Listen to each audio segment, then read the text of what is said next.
Hello friends வீட்டில் காய்கறி இல்லாத டைமில் இந்த அப்பளம் இருக்குது பார்த்திங்களா, இதை வச்சு நம்ம ஒரு குழம்பு செய்யலாம். வாங்க எப்படி பண்ணுறதுன்னு பார்க்கலாம். ஃப்ரெண்ட்ஸ், அப்பளம் எல்லாம் வறுத்து எடுத்தாச்சு. அதே எண்ணெயிலே கடுகு போட்டுக்கலாம்.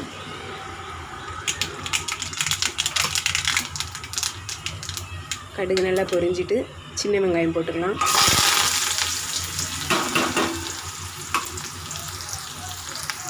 ரெண்டு தக்காளி அரைச்சி வச்சுருக்கேன், அதை சேர்த்துக்கலாம். தேவையான அளவு உப்பு சேர்த்துக்கலாம். கொஞ்சம் தக்காளி நல்லா எண்ணெய் பிரிஞ்சு வரட்டும். ஒரு சில்லு தேங்காய் அப்புறம் சோம்பு எடுத்து வச்சுருக்கேன். இது நல்லா பேஸ்ட் மாதிரி அரைச்சி எடுத்துக்கலாம். தக்காளி நல்லா வதங்கிருச்சு. இது அம்மா எனக்கு ரெடி பண்ணி கொடுத்த குழம்பு மசாலா, கொஞ்சம் சிக்கன் மசாலா ரெண்டுமே இப்போ சேர்த்துக்கலாம்.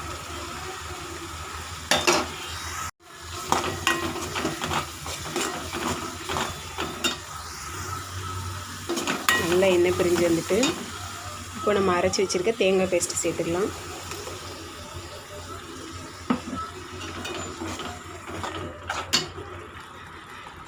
குழம்புக்கு தேவையான அளவு தண்ணி சேர்த்துக்கலாம். நான் 1 டம்ளர் தண்ணி சேர்த்துருக்கேன்.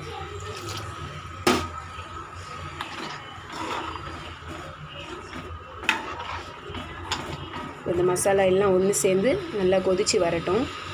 குழம்பு நல்லா கொதிச்சிருச்சு. இப்போ நம்ம வறுத்து வச்சுருக்க அப்பளம் எல்லாம் ஆட் பண்ணிக்கலாம்.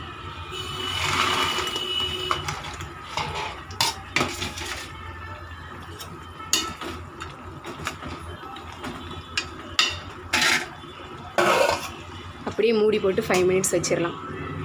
பாருங்கள் ஃப்ரெண்ட்ஸ், நல்லா எண்ணெய் பிரிஞ்சு அப்பளம்லாம் நல்லா ஊறி குழம்பு ரெடி ஆயிடுச்சு. அவ்வளோதான். சும்மா 2 மல்லியில் விட்டு அடுப்பு ஆஃப் பண்ணிடலாம்.